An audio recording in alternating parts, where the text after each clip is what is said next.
Alléluia. Nous bénissons ce matin le nom de l'Éternel, le Dieu Tout-Puissant, le Dieu trois fois saint. Nous lui rendons gloire et honneur pour ce qu'il est et pour ce qu'il fait dans nos vies. Nous reconnaissons que nous servons un Dieu puissant, un Dieu qui n'a pas peur, bien-aimé, de venir à notre secours, un Dieu qui n'a pas honte de se déclarer pour toi et pour moi, un Dieu qui, je dirais, est légitime. Il a toute sa place dans la vie des hommes que nous sommes. Alléluia. Et c'est ce Dieu-là, bien-aimé, que nous vous prêchons chaque dimanche en ce lieu. Ce Dieu dont toi et moi tu as besoin. Pourquoi?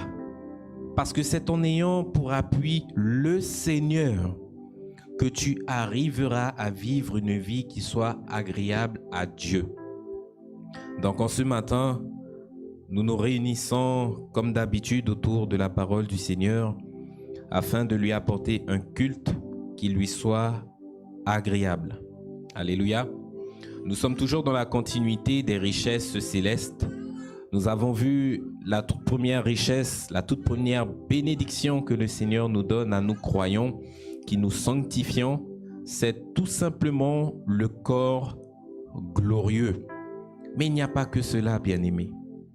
Aujourd'hui, nous allons nous arrêter sur une deuxième récompense, une deuxième bénédiction que le Seigneur nous donne, une bénédiction éternelle qui portera sur le royaume des cieux. C'est là où toi et moi nous voulons aller. Alléluia. Si tu es là ce matin avec nous, si tu es là connecté en ce matin sur le site internet, c'est parce que dans ton cœur, tu désires aller à la rencontre du Seigneur. Je refuse de croire que vous êtes ici pour le plaisir d'être là, assis, à écouter un simple homme vous prêcher une parole. Mais je le crois dans le nom de Jésus que vous êtes là pour pouvoir recevoir l'instruction afin de savoir comment vous préparer pour entrer dans ce royaume. Parce que bien aimé, tu peux rentrer comme tu veux dans le libre service ici-bas sur terre. Tu peux rentrer comme tu veux chez toi. Tu peux rentrer comme tu veux dans n'importe quel établissement sur cette terre. Mais il y a des critères définis par le Seigneur pour que tu puisses rentrer dans son royaume. Le standard est défini par Dieu. Et ce standard-là, mon frère, ma sœur, j'aimerais te dire qu'il ne sera pas revu, il ne sera pas abaissé pour pouvoir te satisfaire. Oh non. Le Seigneur a défini son standard et nos vies, en tant qu'être humain, doivent rentrer dans ce standard-là si nous voulons rentrer dans l'éternité auprès de Dieu. Alléluia. Donc en ce matin, nous allons prendre un tout premier passage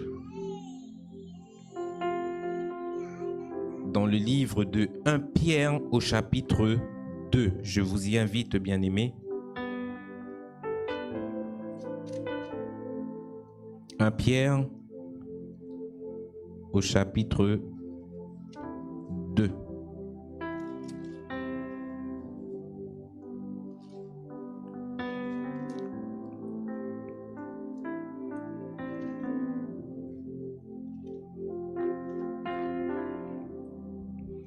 Un Pierre au chapitre 2 à partir du verset 11. Il est écrit: Bien-aimés, je vous exhorte comme étrangers et voyageurs sur la terre, à vous abstenir des convoitises charnelles qui font la guerre à l'âme. Nous allons nous arrêter ici. Ce simple passage que nous venons de lire nous dit ici que toi et moi, nous sommes des pèlerins sur cette terre.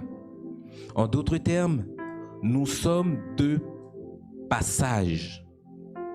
Ce qui veut dire que ton temps ici-bas sur cette terre est compté. Ton temps, il est temporaire.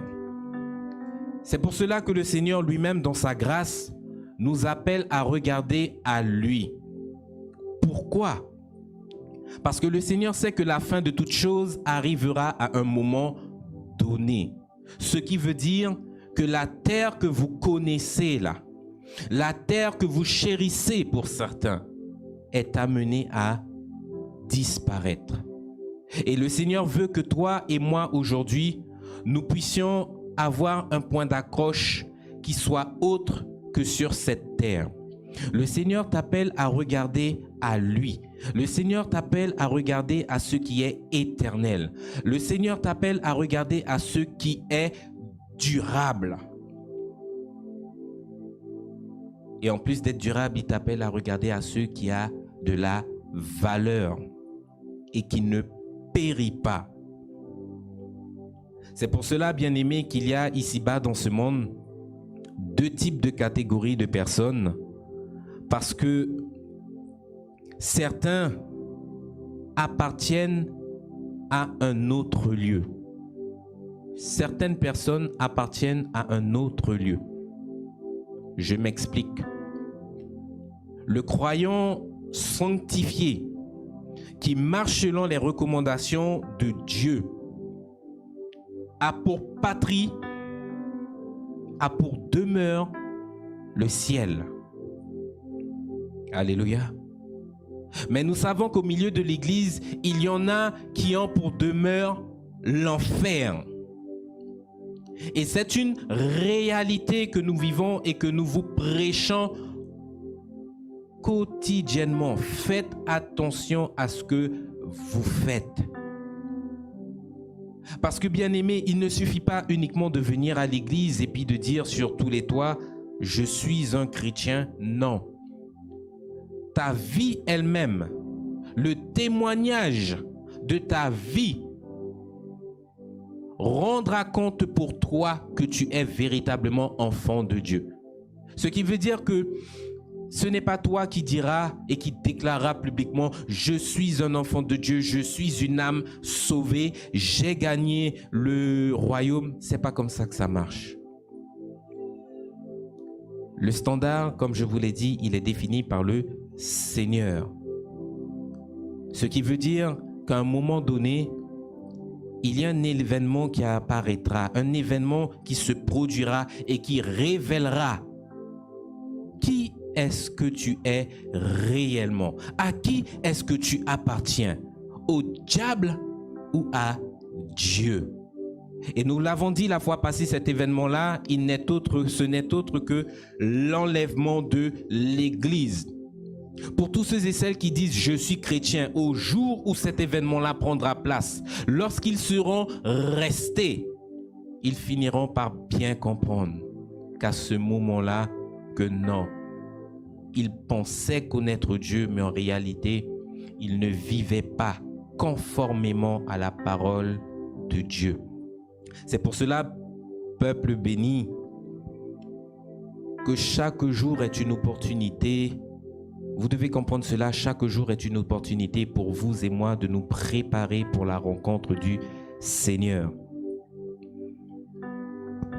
Donc pourquoi cette terre est vouée à disparaître? Tout simplement parce que cette terre est souillée par le péché. Et il faut savoir que dans son plan, Dieu ne t'a pas créé pour que tu vives éternellement sur cette terre. Ta place est à côté du Seigneur. Le Seigneur a créé les anges et les anges ne sont pas sur terre. Les anges sont dans le royaume des cieux à côté du Seigneur. Et toi qui aujourd'hui es un pèlerin sur cette terre, tu es amené à un moment donné à rentrer chez toi. Mais c'est où ta maison? Et nous voyons dans sa grâce que le Seigneur lui-même ne cesse dans toute sa parole de nous interpeller en nous disant « Peuple béni, faites attention ». Parce qu'il est si facile à une brebis de s'égarer du droit chemin. mais pour que tu puisses revenir à chaque fois. Le Seigneur lui-même a mis quelque chose en place. Et nous appelons cela la repentance. C'est un mot que beaucoup de personnes n'aiment pas entendre parce qu'ils considèrent qu'en étant croyants, en ayant accepté Jésus, en étant passés par les eaux du baptême, ils n'ont plus besoin de se repentir. Or, que nous dit la Bible? Nous sommes tous pécheurs. Et tous autant que nous sommes, nous avons besoin de la grâce, nous avons besoin du pardon de Jésus. Aujourd'hui, tu te lèves, tu peux pécher contre le Seigneur, par moments même involontairement. C'est pour cela qu'il est nécessaire que chacun d'entre nous, que nous puissions nous repentir. Alléluia. Nous allons voir cela rapidement dans le livre des Actes des Apôtres. Je vous invite rapidement dans le chapitre 17.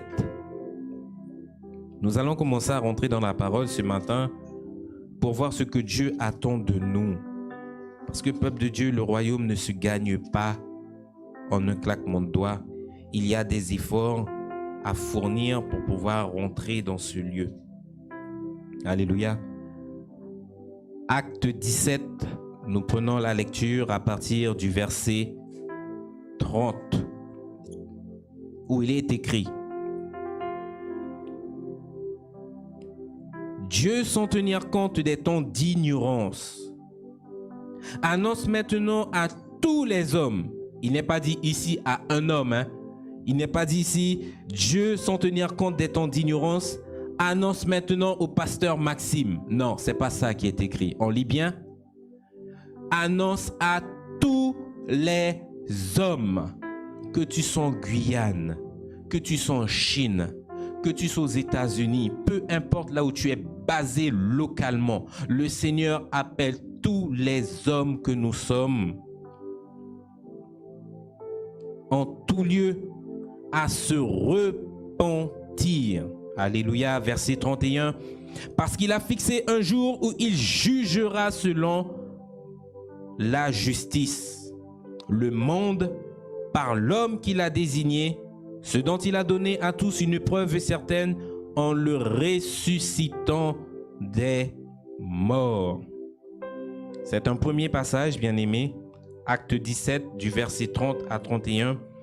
Je vous invite rapidement dans le livre de 2 Pierre au chapitre 3. Deux passages que nous allons voir successivement avant que nous puissions nous arrêter dessus. 2 Pierre au chapitre 3.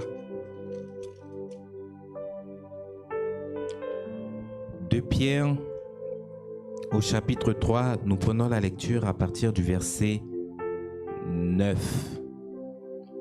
Il est écrit: le Seigneur ne tarde pas dans l'accomplissement de la promesse, comme quelques-uns le croient, mais il use de patience envers nous, ne voulant pas qu'aucun périsse, mais voulant que tous arrivent à la repentance.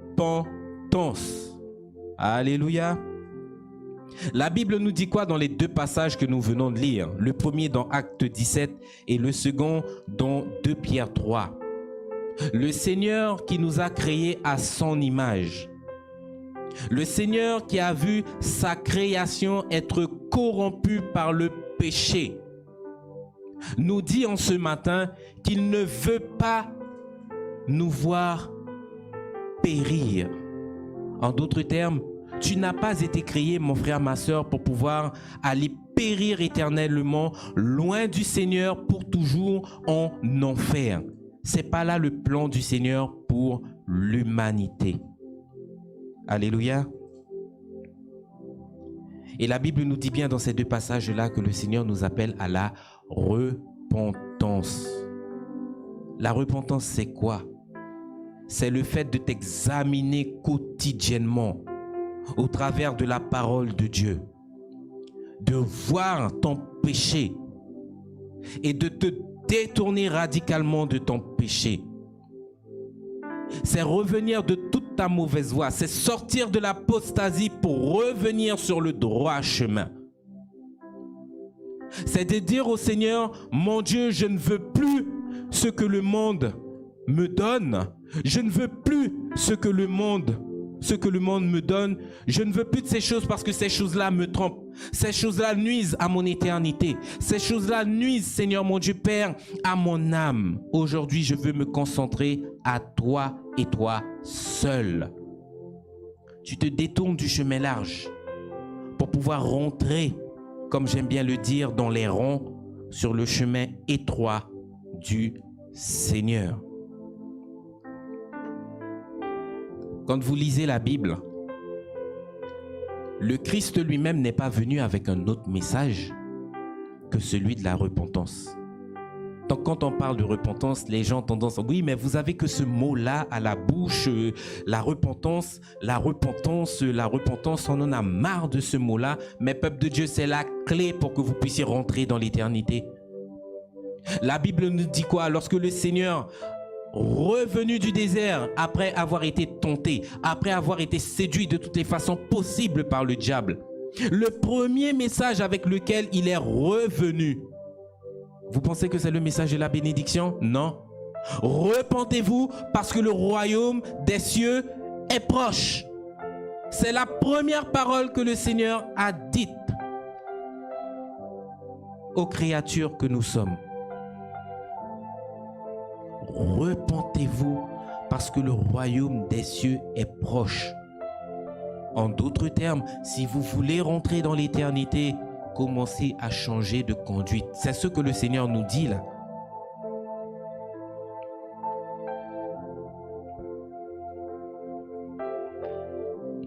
Et vous devez savoir, peuple de Dieu, que dans votre condition actuelle, il est impossible que vous puissiez entrer dans le royaume des cieux. Impossible.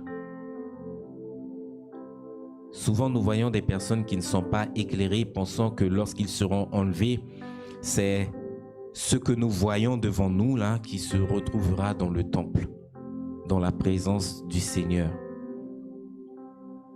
Est-ce que tu sais que dans ta condition humaine et charnelle, tu ne peux pas demeurer dans la présence de Dieu? Nous avons vu ces choses la fois dernière. Pour pouvoir rentrer dans le royaume des cieux, pour pouvoir demeurer dans la présence sainte, la présence éternelle, dans la gloire de Dieu, il te faut, mon frère, ma sœur, avoir un corps compatible avec l'éternité. C'est pour cela que nous avons vu la fois dernière le corps glorieux. Tout ça pour vous dire quoi? Que la chair et le sang n'hériteront pas du royaume. Parce que l'enveloppe corporelle que je vois devant moi là, c'est une enveloppe qui a déjà été souillée par le péché. Et le Seigneur aujourd'hui, lorsqu'il t'appelle, il t'appelle dans une transformation. C'est pour cela que tu passes par le processus de la nouvelle naissance. Tu deviens une nouvelle création. Et c'est cette nouvelle création-là, peuple de Dieu, qui ira régner éternellement dans le ciel avec le Seigneur.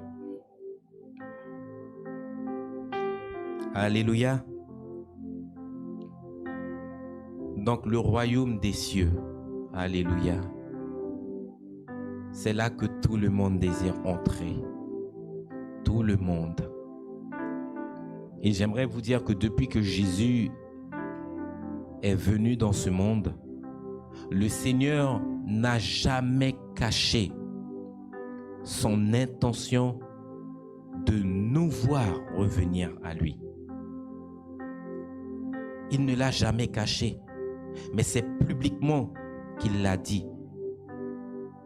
Sœur Sylvie, je ne veux pas que tu demeures loin de moi. Mamie Paul, je ne veux pas que tu demeures loin de moi. Sœur Clarisse, je ne veux pas que tu demeures loin de moi. Sœur CJ, je ne veux pas que tu demeures loin de moi. Alléluia. Mais je veux que vous puissiez tous un jour revenir à la maison. Vous avez une belle image qui vous est donnée dans la Bible au travers de l'image du fils prodigue. De cet homme-là qui était dans la présence de Dieu et puis un jour il décide de tout plaquer pour pouvoir retourner dans le monde. Et qu'est-ce qui s'est passé? Il a vu que sa vie dans le monde, c'était une vie misérable. Que le monde ne pouvait pas lui apporter la satisfaction dont il avait besoin. Donc il s'est dit, écoute, non, je perds mon temps. Je vais retourner chez mon papa. Parce qu'il m'attend là. Je suis sorti de sa maison, je suis sorti de sa présence, alors que chez lui, je ne manquais de rien. Chez lui, j'avais tout, j'étais heureux. Il n'y avait pas de souffrance dans la maison du Père. J'étais pas dans la disette dans la maison du Père. Dans la maison du Père, j'étais pas en souffrance.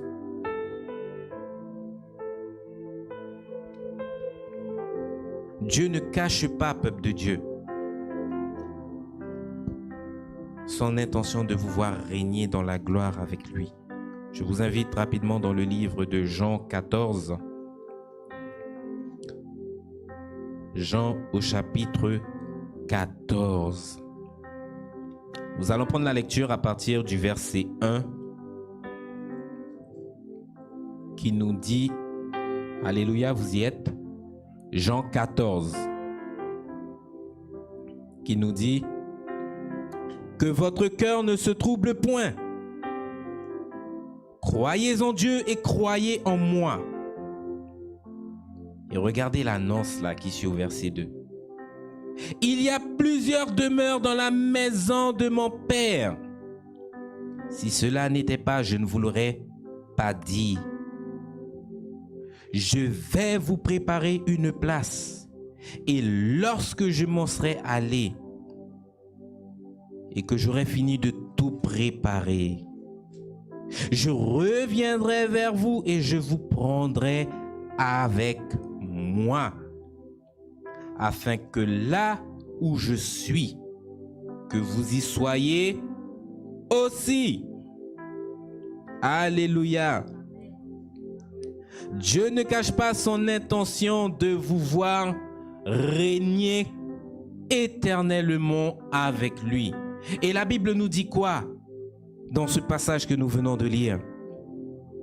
Que le Seigneur lui-même est parti dans le royaume pour pouvoir te préparer une place.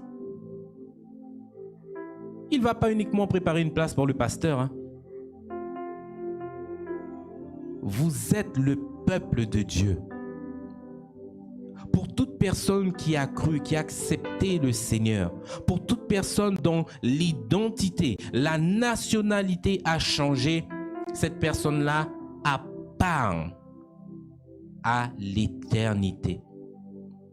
En d'autres termes, si ta vie est trouvée conforme à la parole de Dieu, ben oui, mon frère, ma soeur, il y a une maison dans le ciel qui t'attend.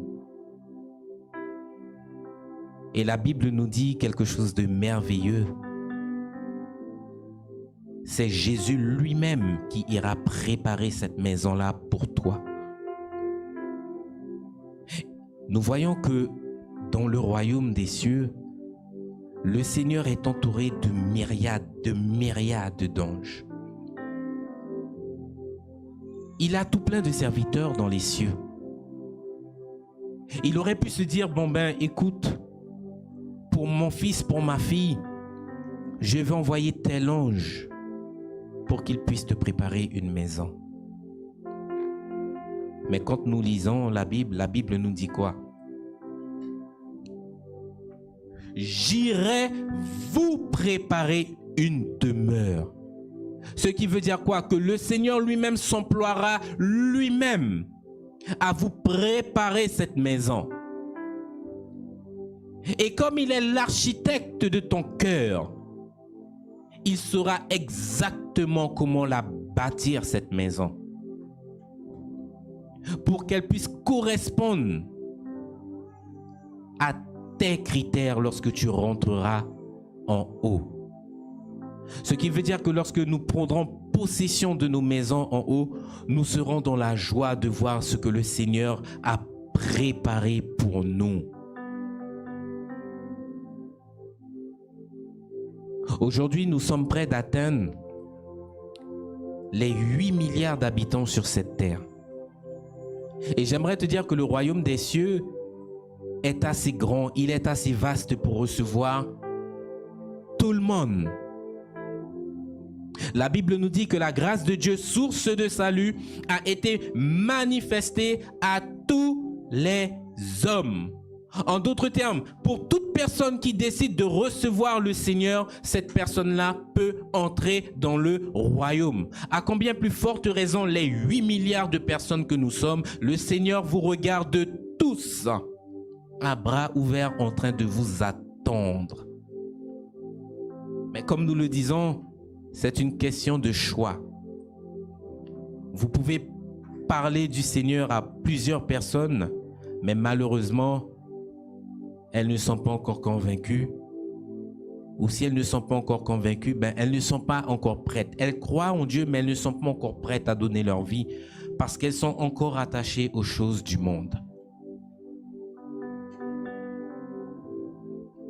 8 milliards de personnes.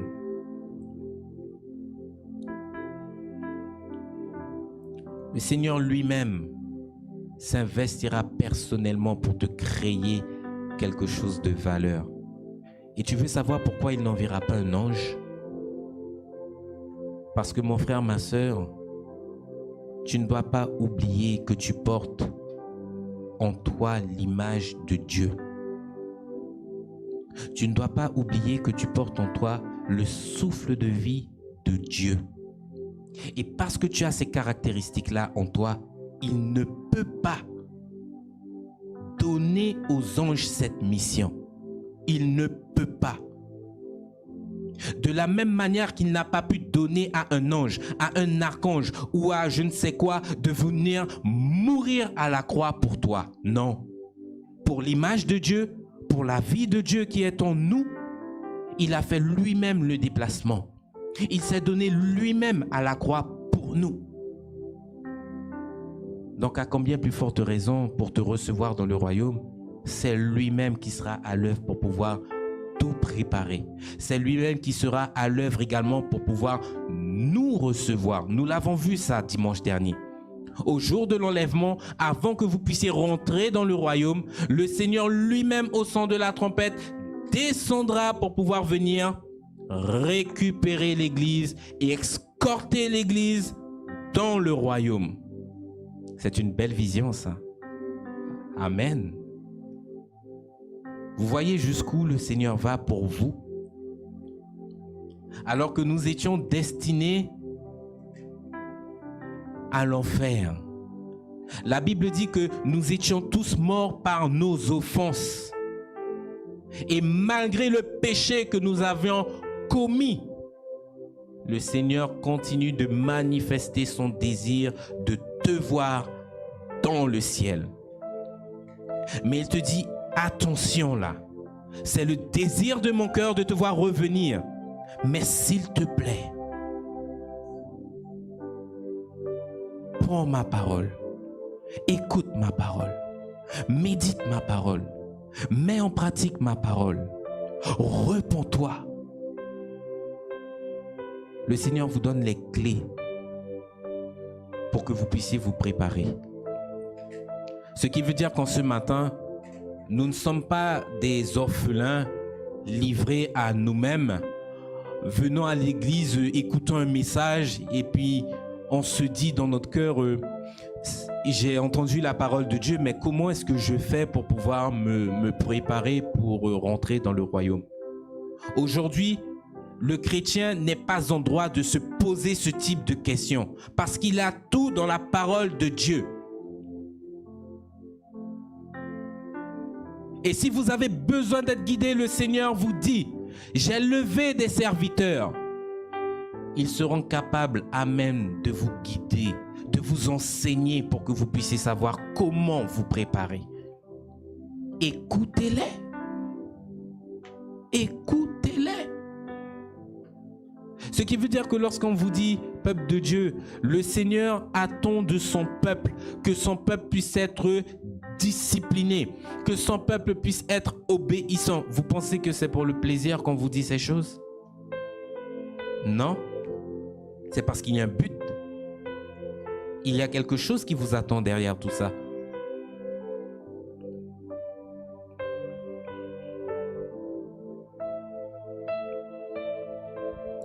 Le Seigneur attend que tu puisses recevoir l'évangile, que tu puisses le mettre en pratique. Pour tous ceux et celles qui ont cru, qui ont accepté Jésus comme leur Seigneur et Sauveur personnel. Pour tous ceux et celles qui se préparent dans la sainteté, qui se préparent dans la repentance. Comment voulez-vous que le Seigneur vous ferme les portes du royaume? C'est pas possible. J'aime bien prendre cet exemple-là en vous disant à chaque fois, lorsque vous voyez vos enfants et que vous leur donnez l'instruction avant de partir de la maison, peut-être pour aller au travail ou pour faire des courses, vous leur laissez l'instruction. Vous leur donnez des ordres. Un tel, je veux que tu fasses la vaisselle. Un tel, je veux que tu me nettoies le garage. Un tel, je veux que tu ailles me balayer toutes les herbes mortes là qui sont dans le jardin. À mon retour, lorsque je viendrai, je veux voir la maison propre. Et lorsque je reviendrai, si ces choses-là sont faites, je prendrai un temps avec vous pour qu'on puisse aller se promener dehors, ou sinon, je vous donnerai quelque chose pour que vous puissiez vous faire plaisir. Je ne sais pas, peut-être que tes parents ont pour habitude, lorsqu'on voit que tu obéis, de te donner à la fin du mois un petit argent de poche pour que tu puisses te faire plaisir. C'est pareil avec le Seigneur. Il te demande de te sanctifier. Il te demande chaque jour de porter ta croix. Il te demande chaque jour de ne pas renoncer à sa parole, peu importe ce que tu traverses, de tenir ferme. Et si tu tiens ferme, bien aimé, lorsqu'il reviendra, la récompense sera là en train de t'attendre. Nous servons un Dieu authentique. Un Dieu qui, lorsque sa bouche déclare quelque chose, sa main veille à l'accomplir. En d'autres termes, ce que Dieu te promet, si tu y crois, si tu consacres ta vie à demeurer dans l'obéissance, à demeurer dans la pratique de la parole de Dieu, certainement tu verras ces choses se réaliser un jour dans ta vie. Alléluia. Comme je vous ai dit, le Seigneur ne cache pas son intention de nous voir régner avec lui dans le royaume. Nous sommes ici en ce moment dans le livre de Jean 14. Je vous invite à tourner la page avec moi et à aller dans le livre de Jean au chapitre 17. Pour ceux qui connaissent ce chapitre, ce passage s'intitule « La prière sacerdotale de Jésus ». C'est la prière que le Christ, avant d'aller mourir à la croix pour toi et pour moi, a faite pour pouvoir sceller en quelque sorte l'Église qui lui appartient réellement. Et dans cette prière, je vous invite rapidement au verset 24. Au verset 24, le Seigneur dit quoi dans sa prière? Père, je veux que là où je suis, que ceux que tu m'as donnés soient également avec moi, afin qu'ils voient ma gloire, la gloire que tu m'as donnée parce que tu m'as aimé avant la fondation du monde. Là encore, le Christ montre son intention de voir l'Église dans le royaume avec lui. C'est pas caché. Alors, est-ce que tu as pris conscience en ce matin que Jésus t'appelle en haut? Est-ce que tu as pris conscience de ça ce matin, bien-aimé? Le Seigneur t'appelle. Est-ce que tu réponds favorablement à l'appel du Seigneur?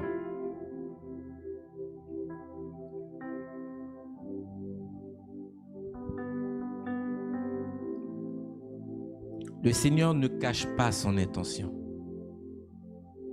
Et c'est parce qu'il ne cache pas son intention qu'il est clair et qu'il nous invite à rechercher premièrement le royaume. Recherchez premièrement le royaume des cieux et la justice de Dieu. Et toutes ces choses vous seront données par-dessus. Cela veut dire quoi? Qu'en tant que chrétien, tu dois employer ta vie, tu dois employer ton énergie à rechercher le royaume. Tu n'es pas là pour pouvoir employer ton énergie, tu n'es pas là pour pouvoir employer ton temps à aller chercher une femme, à aller chercher une maison, à aller chercher une voiture. Les gens aujourd'hui sont concentrés sur les choses de ce monde. Alors que le Seigneur te dit, fixe ton cœur vers moi, regarde au royaume, regarde à l'éternité, regarde à la vie que j'ai payée pour toi. Parce que comme nous vous le disons, bien-aimés, après la mort, il y a une suite. Il y a un nouveau livre qui commence à s'écrire. Le livre de votre éternité auprès de Dieu. Ici, tout ce que vous vivez là, c'est quelque chose de temporaire. Et le livre que vous écrivez actuellement sur cette terre, c'est lui qui définira si vous rentrez ou pas dans le royaume. C'est ce livre-là que vous écrivez chaque jour. Ce livre qui relate, qui retranscrit quotidiennement vos actions, vos paroles, votre attitude. Est-ce que lorsque la fin de la journée arrive là, que tu vas plier tes genoux pour pouvoir prier le Seigneur? Est-ce que toute ton attitude tout au long de la journée a été digne? Est-ce que dans ton attitude, tu as représenté le Christ? Est-ce que dans ton attitude, tu as été soumis, tu as été obéissant à la parole de Dieu? Ou est-ce qu'aujourd'hui, tu as été trouvé marchant dans le péché? Est-ce qu'aujourd'hui, tu as été trouvé sur ce chemin où tu fais honte au Seigneur et pourtant tu dis, je suis un enfant de Dieu? C'est pour cela, bien-aimés, que vous devez faire attention. Vous n'êtes pas uniquement chrétien lorsque vous venez à l'église. Vous n'êtes pas uniquement chrétien quand vous nous regardez sur Internet, mais vous êtes chrétien 24 heures sur 24. Que tu dormes ou pas, tu es chrétien. Quand tu sors faire tes courses, tu es chrétien. Quand tu vas à ton travail, tu es chrétien. Quand tu es chez toi en train de faire la grasse matinée, tu es chrétien.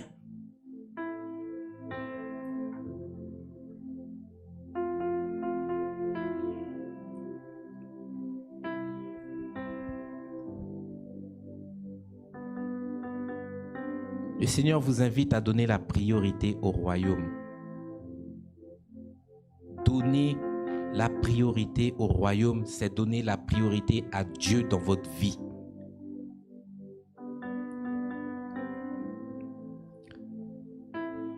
Je vous invite dans le livre de Matthieu,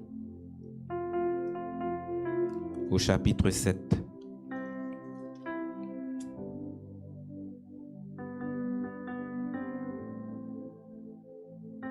Alléluia.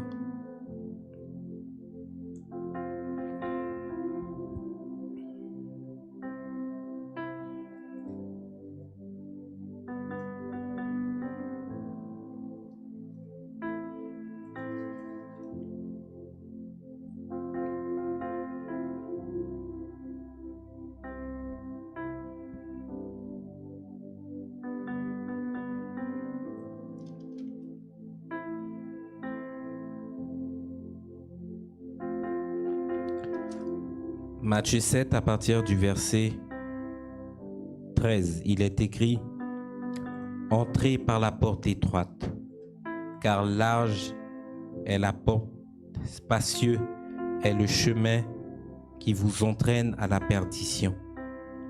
Et il y en a beaucoup qui entrent par là. mais étroite est la porte, resserré est le chemin qui mène à la vie, et il y en a peu qui les trouvent. En d'autres termes, lorsque tu marches sur ce chemin, nous l'avons déjà dit, il est impossible que tu puisses t'égarer. Il est impossible que tu puisses sur ce chemin-là arriver en enfer. C'est pas possible. Parce que sur ce chemin-là, tu marches avec Dieu, et sur ce chemin-là, le Seigneur te garde, le Seigneur t'instruit, le Seigneur te protège. La Bible dit que sur ce chemin-là, nulle bête féroce ne sera trouvée. En d'autres termes, même l'ennemi là qui désire te dérouter ne pourra pas agir pour pouvoir te sortir de là. Et quand je dis ça, je parle pour les chrétiens qui sont bel et bien affermis en Christ. Si réellement ta foi est basée sur le Seigneur Jésus-Christ, il n'y a rien qui puisse te détourner du droit chemin. Qui nous séparera de l'amour du Christ? Serait-ce les hommes? Serait-ce ma voiture? Serait-ce les choses de ce monde? Quand tu as cet amour, cette dévotion pour le Seigneur, il n'y a rien qui puisse se mettre entre toi et Dieu. Parce que la priorité est donnée au royaume. Mais lorsque tu marches sur le chemin large, le chemin où le péché est toléré dans l'église, le chemin où la complaisance est tolérée, le chemin où vous pouvez faire tout type de bêtises, et vous avez cette excuse-là aujourd'hui qui se retrouve fréquemment dans la bouche des chrétiens, mais c'est pas grave, hein? La chair est faible. Ah bon? Vous avez oublié qu'en tant que chrétien, le Seigneur vous a donné une puissance.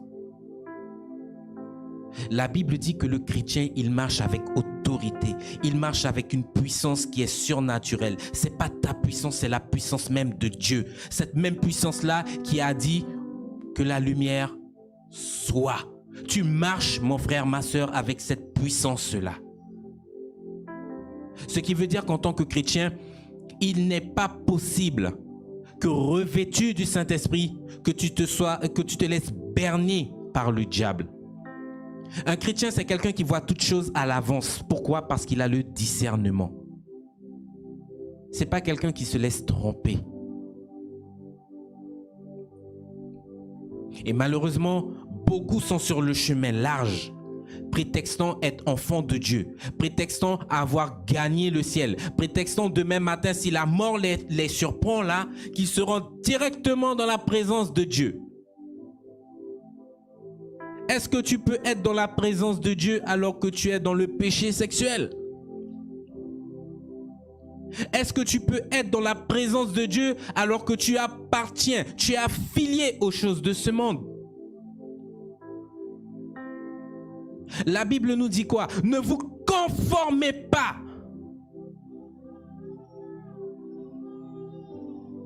aux choses de ce monde. Cela veut dire quoi?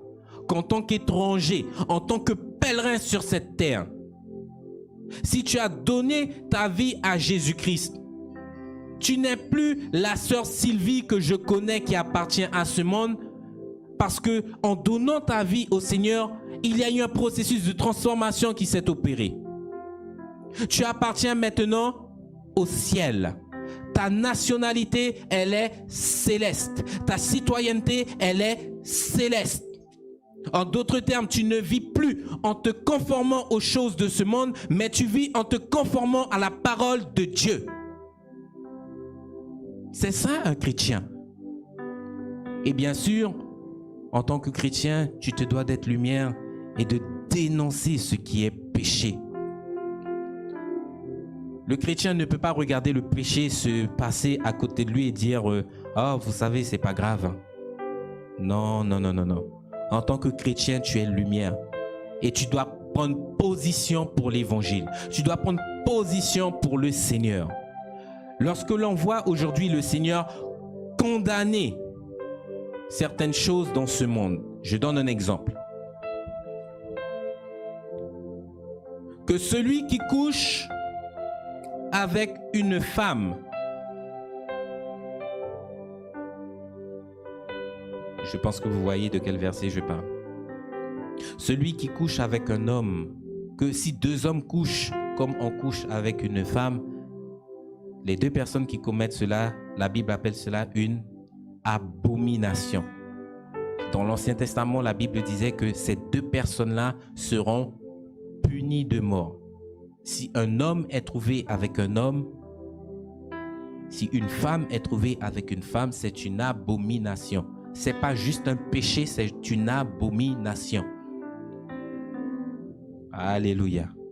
Ce qui veut dire que en tant que chrétien, tu ne peux pas rester là et te conformer aux choses de cette terre. Vous voyez aujourd'hui qu'il y a au travers du monde plusieurs serviteurs qui sont en train de marcher allant bénir certains mariages, alors que le Seigneur te dit dans sa parole, je suis contre ça. Et en tant que serviteur, tu viens bénir. Et tu dis aimer Dieu, alors que tu agis contre la parole de Dieu. Et tu te dis être citoyen du royaume en allant bénir une telle abomination. C'est pas possible.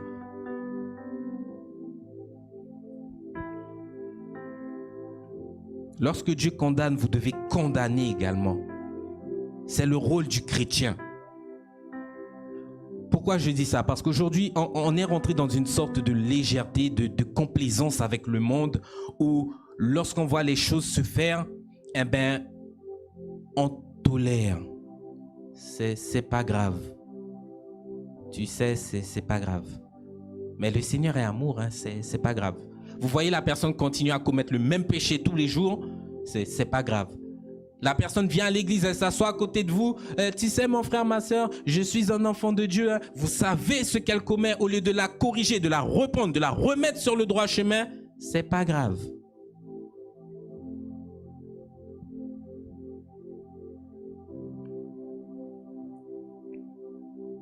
Mon frère, ma soeur, l'éternité t'attend. Et ton salut, c'est pas un jeu. Tu ne peux pas jouer avec ton éternité. Parce que tu n'as qu'une seule chance. Une seule. Quand on entend certains pasteurs venir dire que vous avez 2 chances pour entrer dans le royaume. Si vous avez loupé la première, vous pouvez au travers de la tribulation rentrer dans le royaume, mais il vous faudra mourir martyr. Si déjà là, alors que vous avez l'opportunité qui vous est donnée gratuitement, vous n'êtes pas capable d'entrer, vous n'êtes pas capable de souffrir pour rentrer, vous pensez que c'est dans la tribulation, lorsque l'Antichrist agira pleinement à visage découvert, que vous allez pouvoir supporter la souffrance, alors qu'aujourd'hui vous ne la supportez même pas? Vous n'avez qu'une seule chance pour rentrer dans le royaume. Une seule, pas 2. De la même manière que vous voyez dans certains jeux vidéo, les personnes sont en train de jouer. Je prends cet exemple-là. Pourquoi? Parce que je jouais aux jeux vidéo avant. Vous avez un objectif, une mission qui vous est donnée dans le jeu vidéo. Et lorsque vous n'arrivez pas, ben, subitement, vous ne savez pas pourquoi, vous mourrez dans le jeu vidéo. Ben, qu'est-ce qui se passe? Il y a un petit miracle qui se fait. Vous ressuscitez et vous avez 1 chance, 2 chances, 3 chances, 4 chances, 5 chances jusqu'à ce que vous arrivez. Votre vie là sur terre, c'est pas un jeu. Si vous mourrez et que vous allez en enfer, c'est terminé.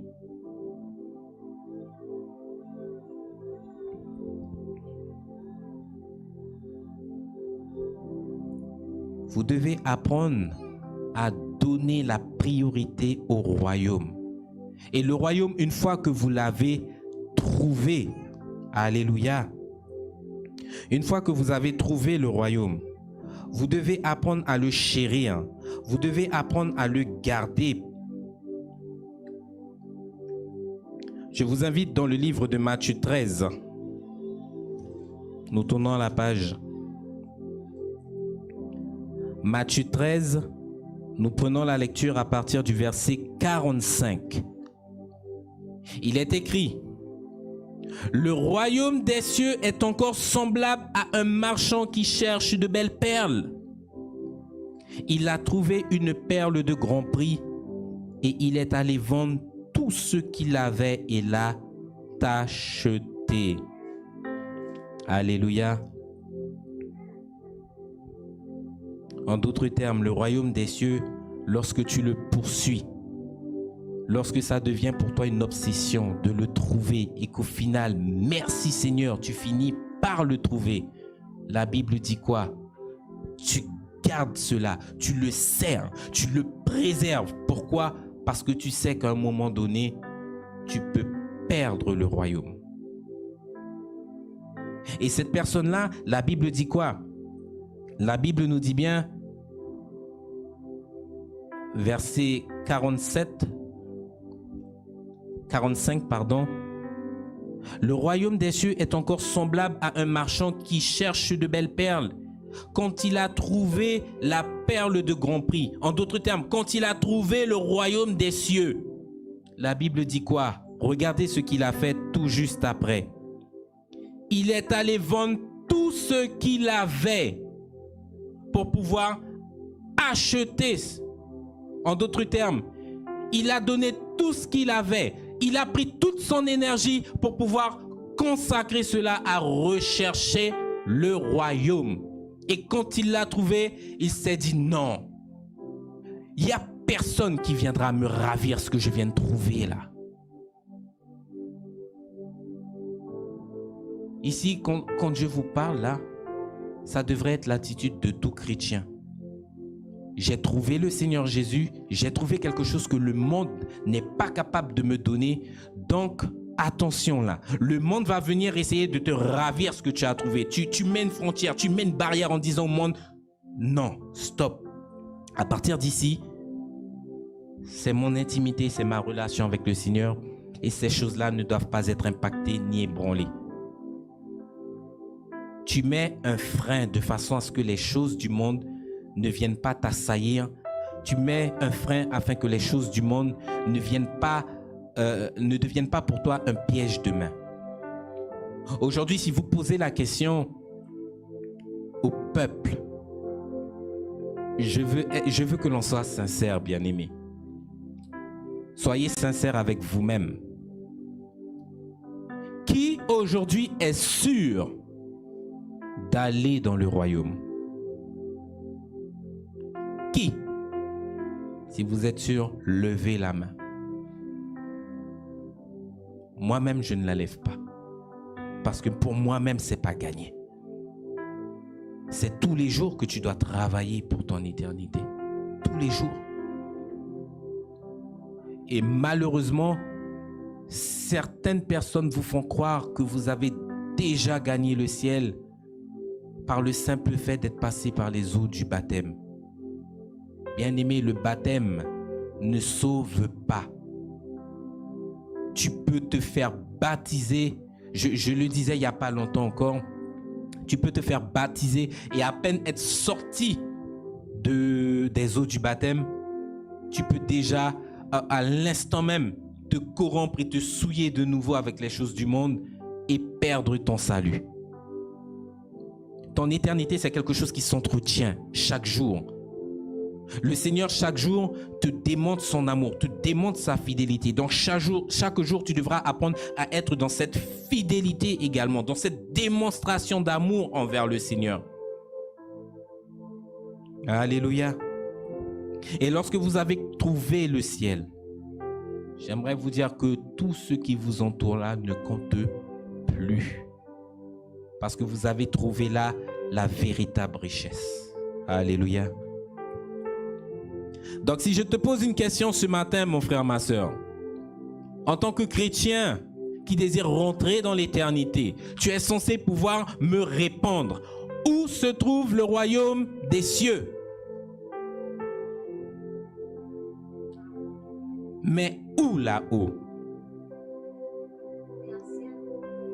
Amen. On aura le temps de voir ça. Parce que tu peux être un chrétien et savoir où se trouve Cayenne, c'est très bien. tu peux être un chrétien et savoir où se trouve la France, c'est très bien. Tu peux connaître où est-ce qu'il faut aller à Rémière-Montjoly, où se trouvent les États-Unis même.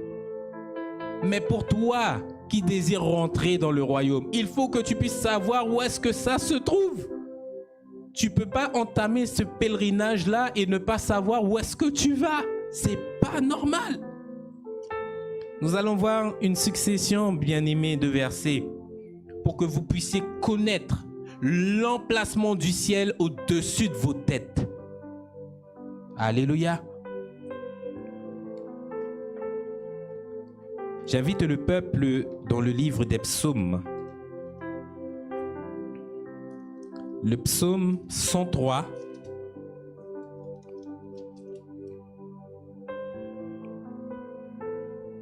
Nous allons prendre la lecture à partir du verset 19. Le psaume 103 à partir du verset 19. Il est écrit: L'Éternel a établi son trône dans les cieux et son règne domine sur toutes choses. Alléluia. Nous savons, bien-aimés, que le royaume se trouve en haut dans le ciel. Alléluia. Et nous allons être un petit peu plus précis maintenant pour pouvoir déterminer maintenant la localisation de la demeure de Dieu dans le ciel. Pour cela, je vous invite dans le livre d'Ésaïe.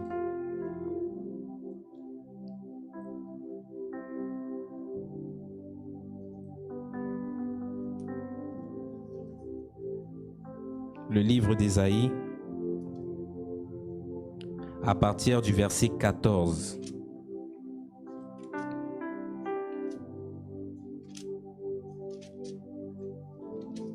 Ésaïe 14, 13 nous dit: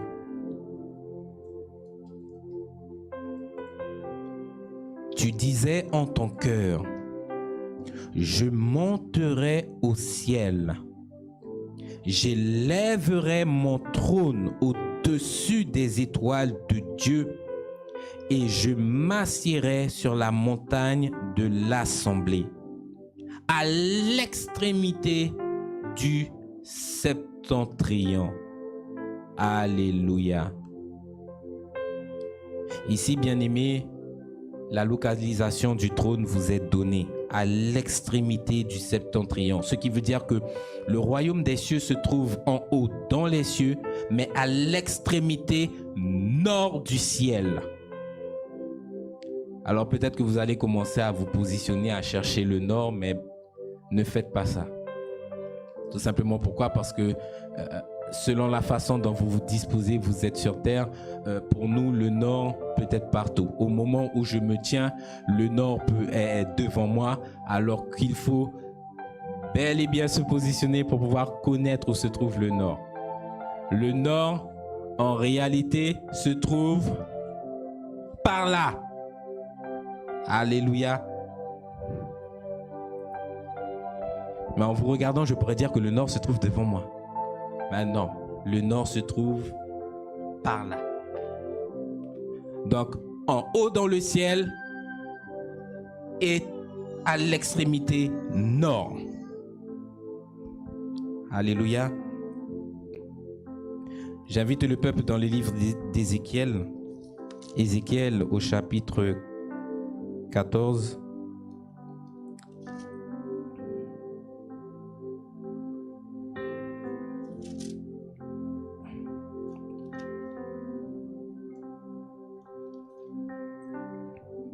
Ézéchiel 14, nous disons Ézéchiel 1, pardonnez-moi.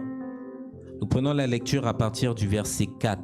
Il est écrit: Voici, je regardais et il vint du septentrion un vent impétueux, une grosse nuée et une gerbe de feu qui répandait de tous côtés une lumière éclatante, au centre de laquelle brillait comme de l'airain poli, sortant du milieu du feu. Nous voyons ici le prophète Ézéchiel qui voit le Seigneur sortir de sa demeure du nord pour venir à sa rencontre. Lorsqu'on vous dit septentrion, on parle du nord.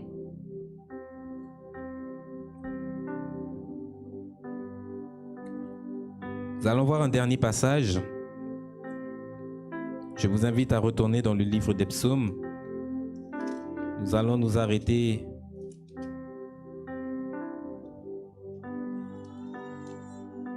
au psaume 75,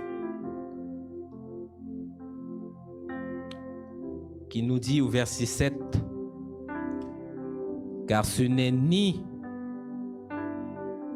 de l'Orient, ni de l'Occident, ni du désert que vient l'élévation. » Donc ici, on vous a cité l'ouest, l'est et le sud. Ce n'est pas de là que vient l'élévation. L'élévation, bien-aimé, vient du septentrion. En d'autres termes, le nord, c'est la localisation de la demeure de Dieu. Le nord, c'est la localisation du trône de Dieu. Pour toi qui désires aller dans le ciel, c'est à ces choses-là que tu dois regarder. Lorsque vous regardez l'Ancien Testament, au temps du tabernacle de Moïse, le sacrifice que l'on apportait à l'Éternel ne se faisait pas n'importe comment. Lorsque la bête était égorgée, la bête devait obligatoirement être égorgée en direction du nord, en direction du septentrion. Pourquoi? Parce qu'en faisant cela, le sacrifice était fait devant Dieu.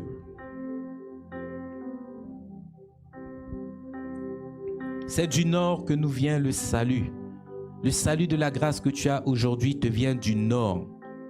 Il ne vient pas du sud, il ne vient pas du Brésil, il ne vient pas des États-Unis, mais il vient de tout en haut dans les cieux à l'extrémité nord. Alléluia.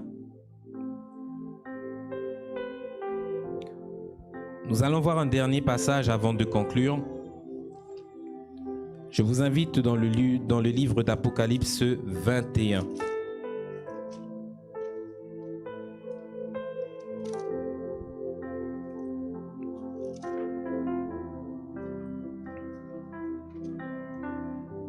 Nous allons, si Dieu veut, poursuivre dimanche prochain, parce qu'il y a des choses à dire sur le royaume. Apocalypse 21, nous prenons la lecture à partir du verset 27.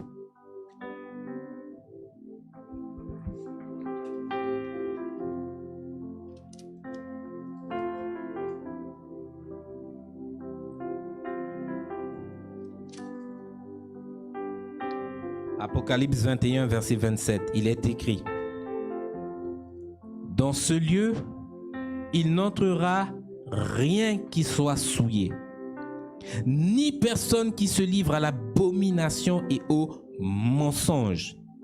Il n'entrera que ceux qui sont écrits dans le livre de vie de l'agneau. »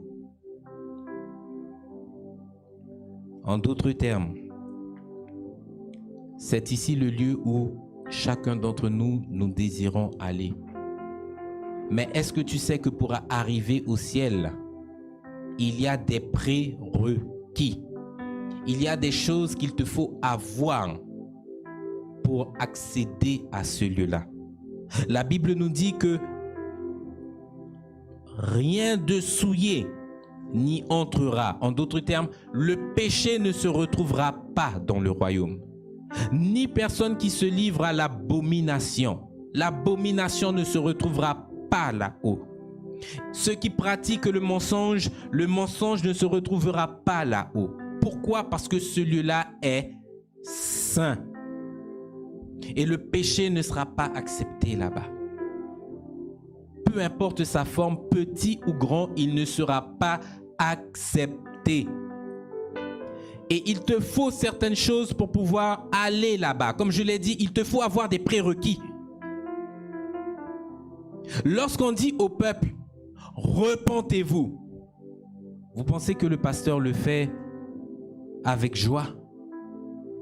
C'est un jeu pour moi de vous parler de repentance. Lorsque le pasteur vous dit « sanctifiez-vous », vous pensez que c'est avec joie, que c'est avec plaisir que je fais cela? Lorsque le pasteur vous dit « séparez-vous », vous pensez que c'est avec joie? Non, bien-aimé. La sanctification, la repentance, la séparation sont des choses essentielles pour votre salut. Ces choses-là détermineront votre entrée dans les cieux. Votre éternité, votre entrée dans les cieux dépend de ces facteurs-là. Est-ce que tu t'es suffisamment sanctifié? Est-ce que tu t'es repenti lorsque tu as péché? Est-ce que tu t'es séparé lorsque j'ordonnais la séparation avec les pratiques de ce monde? Et lorsqu'on prêche cela au peuple, le peuple est mécontent. Ah mais oui, mais on nous prêche tout le temps la sanctification, on nous prêche tout le temps la sainteté, on nous prêche tout le temps la repentance. Mais vous voyez comme moi ce qui est écrit, hein? Rien d'impur, rien qui soit souillé, rien comme abomination. Aucun mensonge ne sera toléré et accepté en haut. Et nous voyons autour de nous des chrétiens qui continuent d'être légers dans leur foi, qui continuent d'être légers dans leur sanctification. Des chrétiens qui sont totalement trouvés dans la désobéissance. Et ce qui est malheureux, vous savez ce que c'est, bien-aimés? C'est que vous voyez que le peuple a foi. Alléluia. C'est bien d'avoir foi. Mais avec toute sa foi, le peuple est dans la désobéissance. Et tu veux dans la désobéissance rentrer au ciel? C'est pas possible.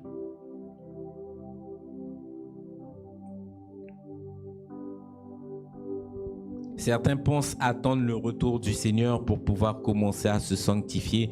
Lorsque Jésus apparaîtra dans le ciel, Seigneur, attends, donne-nous de nous repentir, ensuite nous viendrons à ta rencontre.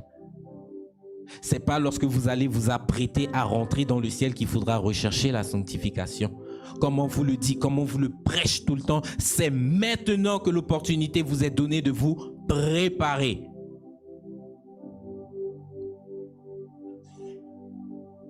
Si le Seigneur te dit, écoute mon frère, ma sœur, je vois que tu es habillé là avec des vêtements trop serrés.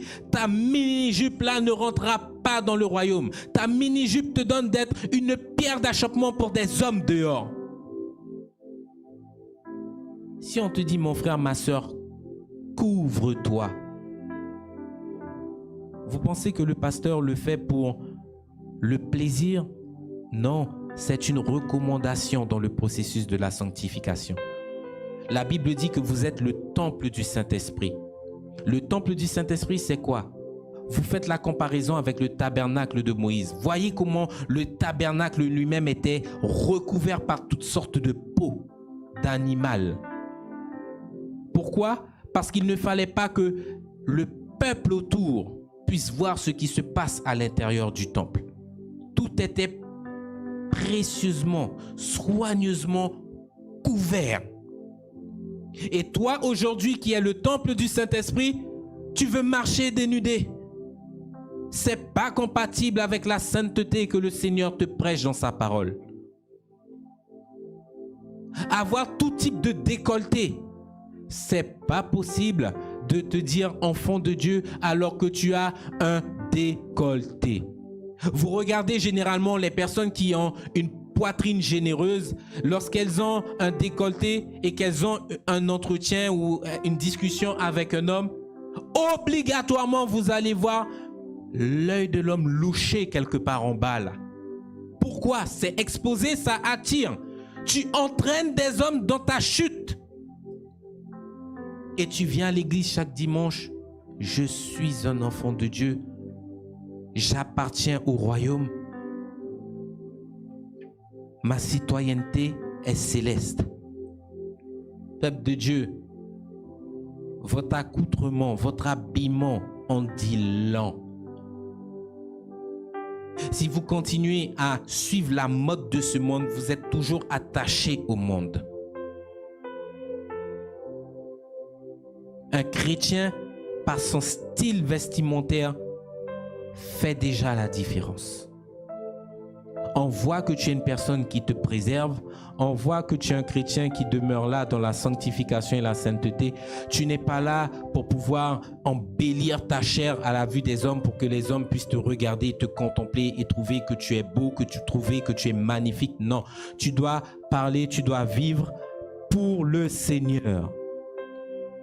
C'est pour cela, bien-aimés, que nous vous disons que le temps est encore là au-devant de vous. Vous devez vous préparer, vous devez vous sanctifier parce que l'opportunité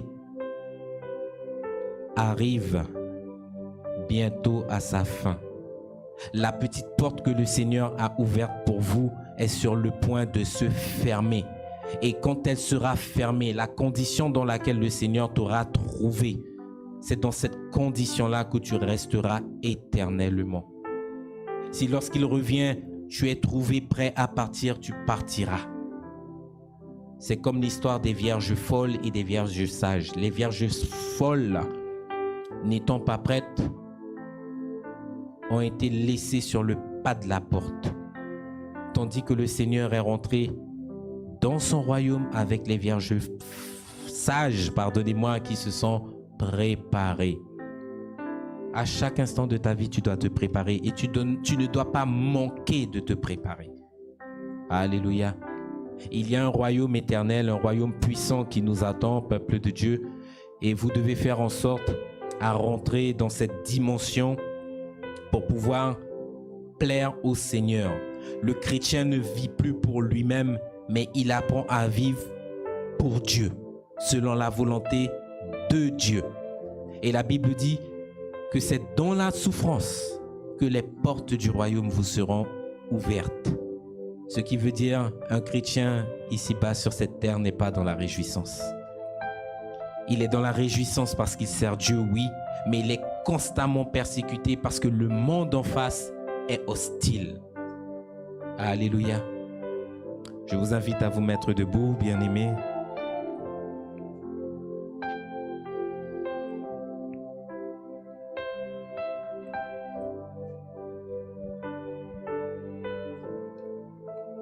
Alléluia. Pour ceux qui veulent recevoir le Seigneur, je vous invite à faire cette prière en ce matin. Éternel Dieu Tout-Puissant, Dieu 3 fois Saint, j'ai appris et j'ai connu que tu es le détenteur du salut, que tu es le propriétaire, Seigneur mon Dieu Père, des cieux et de cette création, Seigneur. Et aujourd'hui, tu me donnes de connaître qu'il y a quelque chose de meilleur pour moi, qu'il y a quelque chose d'éternel que tu as préparé pour moi, Seigneur. Et je veux faire partie de ceux et de celles qui demain matin régneront avec toi. Je ne veux pas être trouvé dans cette honte. Je ne veux pas être séparé de toi pour toujours. Mais mon Dieu, je veux apprendre à marcher conformément selon ta parole. C'est pour cela qu'en ce matin, Seigneur, je me repens de tous mes péchés. Je me repens de toutes mes abominations devant ta face. Je me repens de tous mes mensonges, de toutes mes transgressions, de toutes mes offenses devant toi, Seigneur. Mon Dieu, s'il te plaît, par ton sang, lave-moi, purifie-moi et guide mes pas, Seigneur, par la puissance de ton esprit, sur ton chemin, le chemin que tu as inauguré par ton sang, afin que je puisse revenir à toi, Seigneur. Mon Dieu, aie pitié et aide-moi, affermis-moi, afin que je ne puisse pas être ébranlé par les choses de ce monde, dans le puissant nom de Jésus. Seigneur, je te reçois en ce matin comme mon Seigneur et mon Sauveur, que tu puisses être mon guide, que tu puisses être celui, Seigneur, qui donne un sens à ma vie. Aide-moi à être séparé pour la glorieuse venue de Jésus. Amen. Peuple de Dieu, soyez bénis. Il y a tellement de choses à voir sur ce thème, le royaume des cieux. Nous avons vu aujourd'hui la localisation du ciel, les prérequis qu'il vous faut pour pouvoir entrer dans ce lieu. Ce n'est pas le pasteur qui le dit, mais la souillure et l'impureté ne seront pas acceptées là-bas. Alléluia.